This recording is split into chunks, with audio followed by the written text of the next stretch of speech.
أهله والصلاة لأهلها.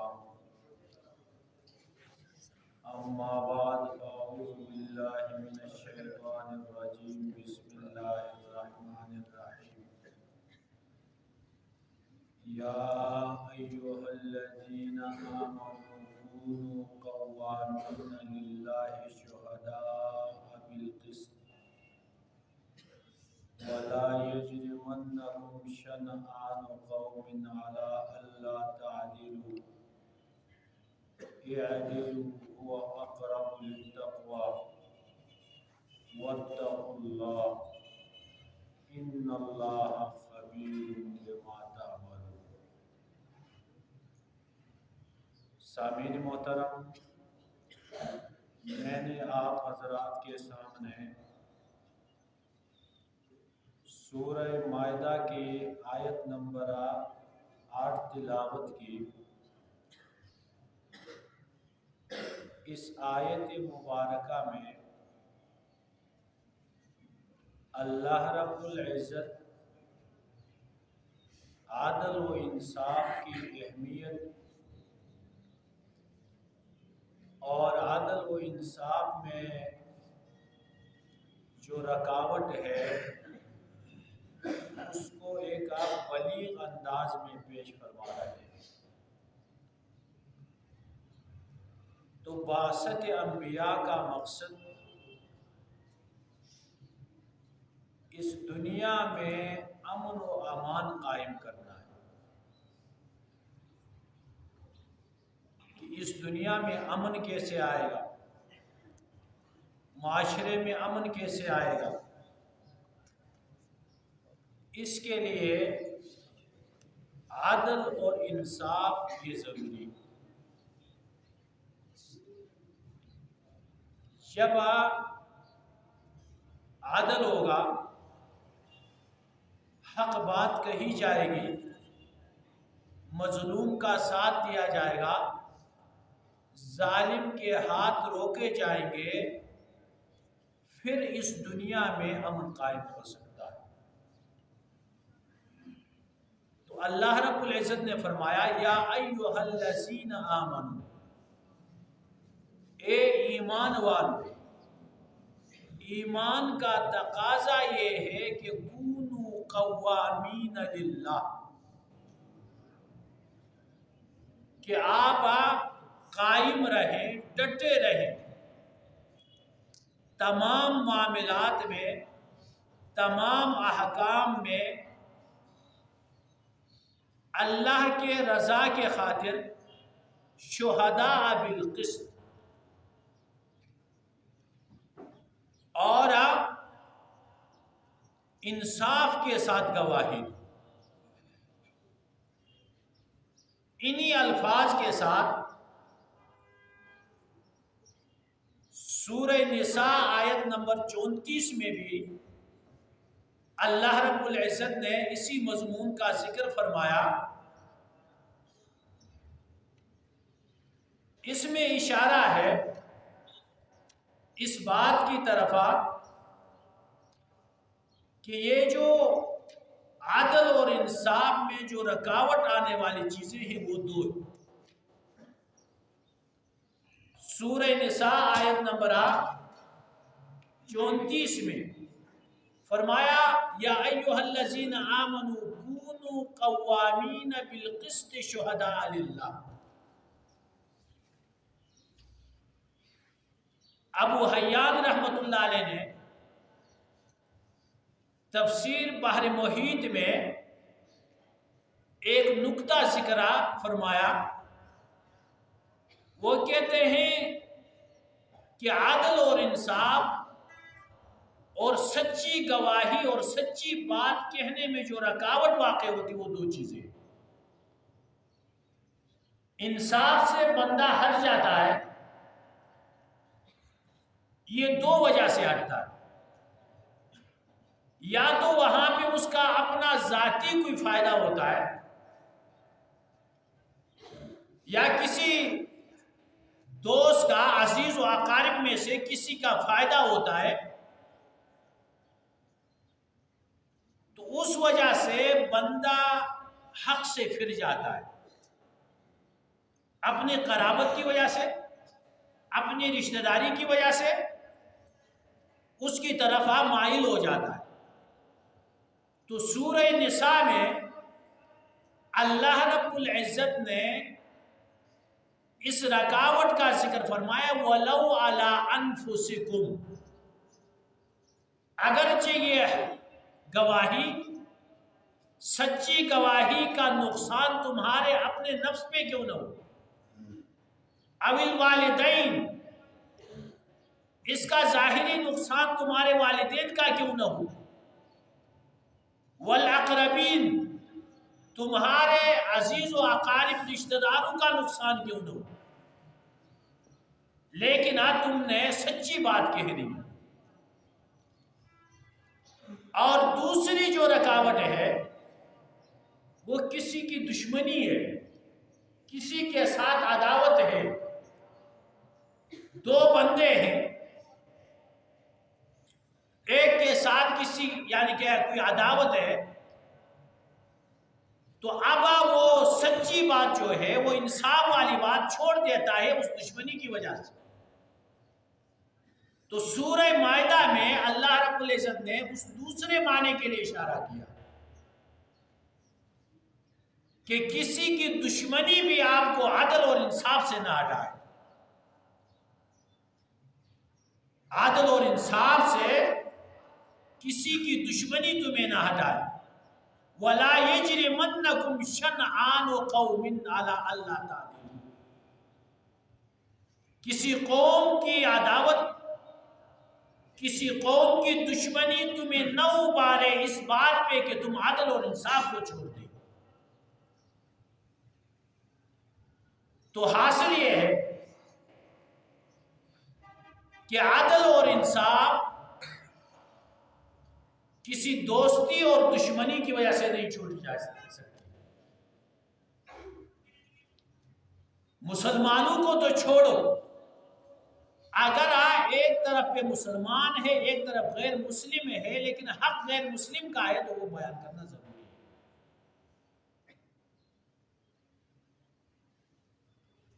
ہے۔ اعدلوا، عدل کرو، انصاف کرو،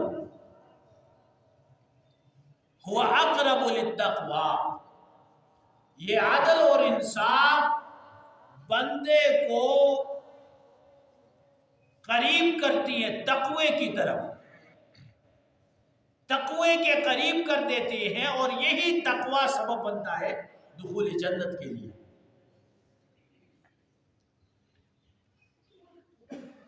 آپ صلی اللہ علیہ وسلم کی تعلیمات، آپ کا بعثت کا مقصد کہ انسانیت میں برابری، سب کے ساتھ اپنا ہو یا پرائے ہو۔ وہ ایک واقعہ پیش آیا آپ صلی اللہ علیہ وسلم کے زمانے میں، ایک چوری کا واقعہ پیش آیا۔ ایک عورت تھی فاطمہ مخزومی،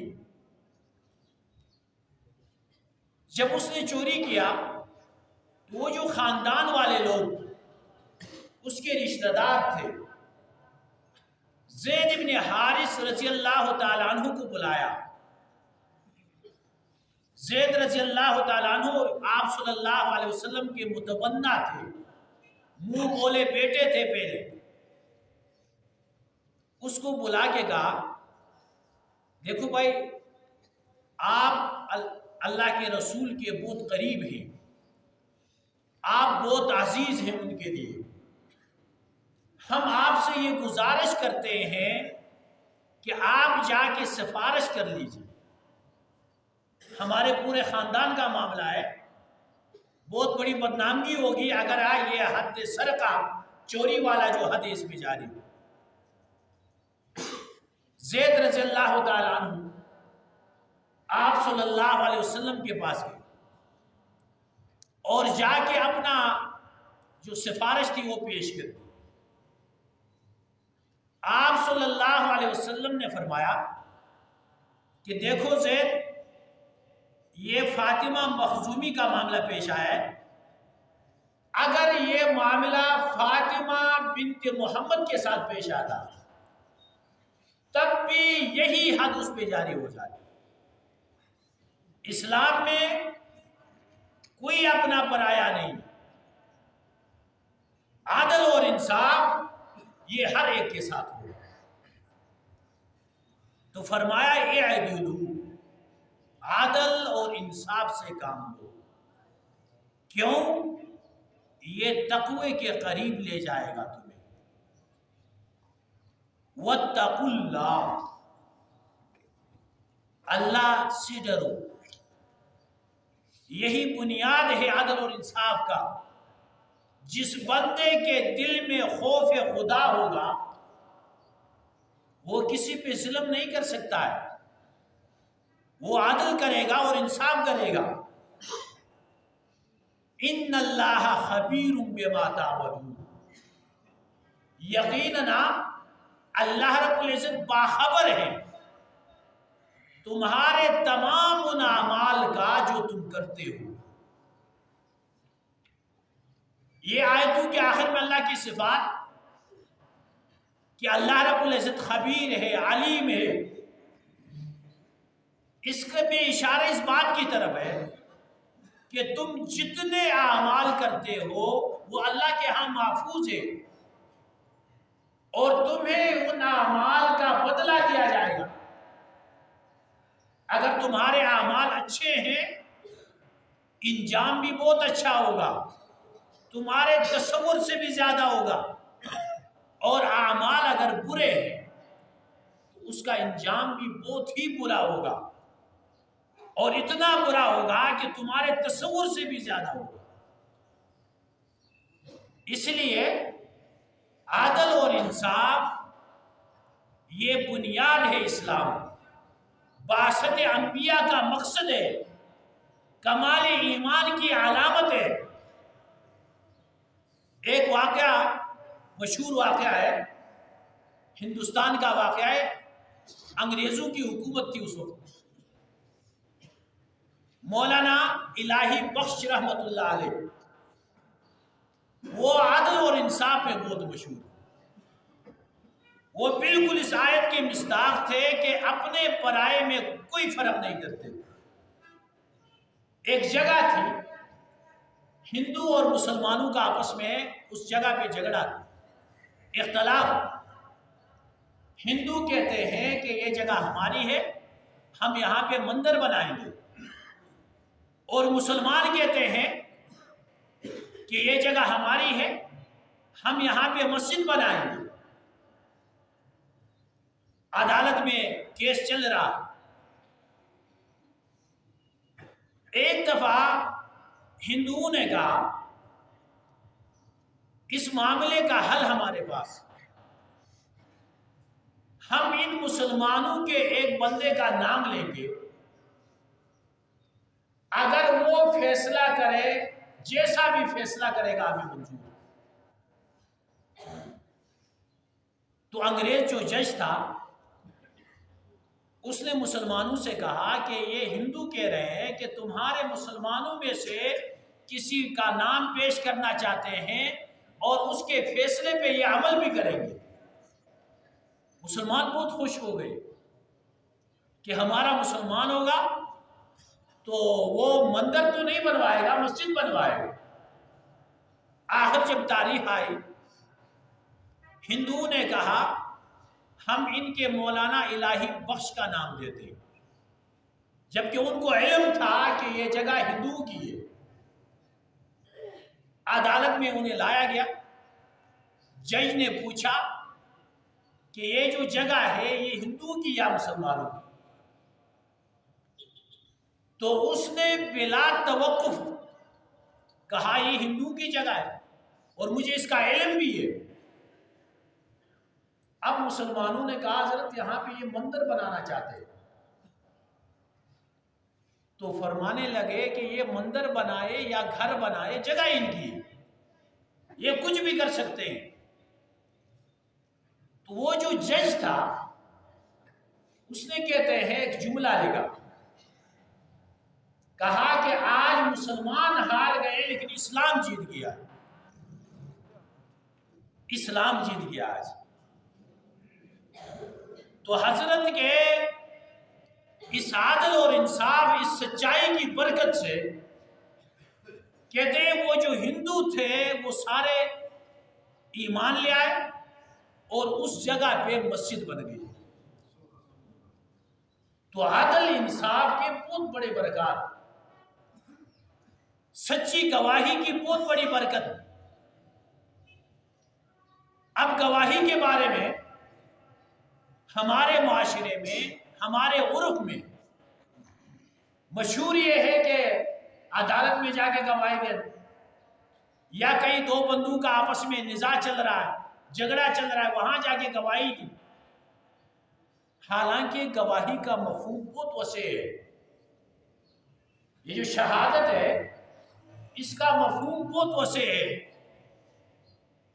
یہ جو ڈگری جاری کی جاتی ہے، میڈیکل جو رپورٹ ہوتی ہے کہ ایک مریض ہے جس کے بارے میں ڈاکٹر لکھتا ہے کہ یہ اس ملازمت کا قابل نہیں ہے، یہ گواہی ہے۔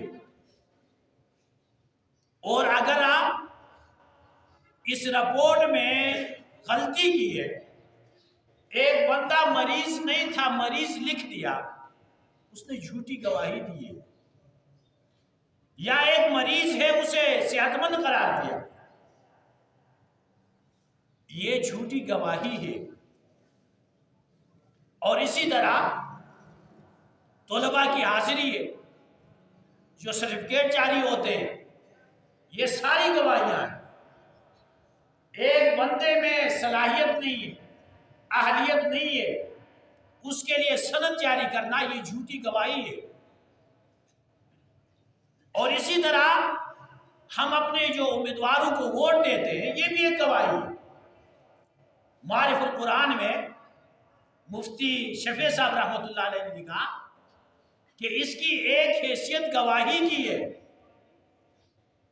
کہ ہم جس بندے کے حق میں ووٹ دیتے ہیں تو ہم یہ گواہی دے رہے ہیں ہمارے اس حلقے سے جتنے امیدوار ہیں ان میں سے یہ جو بندہ ہے یہ اہلیت میں، صلاحیت میں، امانت میں، دیانت میں سب سے بہتر ہے۔ یہ ہم گواہی دے رہے ہیں۔ اور اب یہ گواہی اگر آپ نفس الامر میں ایسا ہی تھا، حقیقت میں وہ بندہ اس کا اہلیت رکھتا تھا، تو یہ سچی گواہی ہے، بہترین گواہی ہے، اس پہ اللہ اجر دیں گے۔ اگر خدا نخواستہ اس بندے میں وہ صلاحیت نہیں تھی، اس بندے میں اہلیت موجود نہیں تھی، ہم نے اس کے حق میں ووٹ دیا، تو اس کا مطلب یہ ہے کہ ہم جھوٹی گواہی دے رہے ہیں۔ جھوٹی گواہی گناہ کبیرہ ہے۔ اب ہم دیکھ لیں کہ ہم ان معاملات میں کس حد تک قرآن کے حکم کو ملحوظ خاطر رکھتے ہیں۔ اور یہ گناہ اتنا بڑا گناہ ہے کہ اس کی تلافی اور اس کا توبہ بھی ممکن نہیں ہے۔ یہ جو حکمران ہم بناتے ہیں، یہ ہم بناتے ہیں، ہمارے ووٹ سے وہ حکمران بنتے ہیں، پھر وہ قوانین بناتے ہیں۔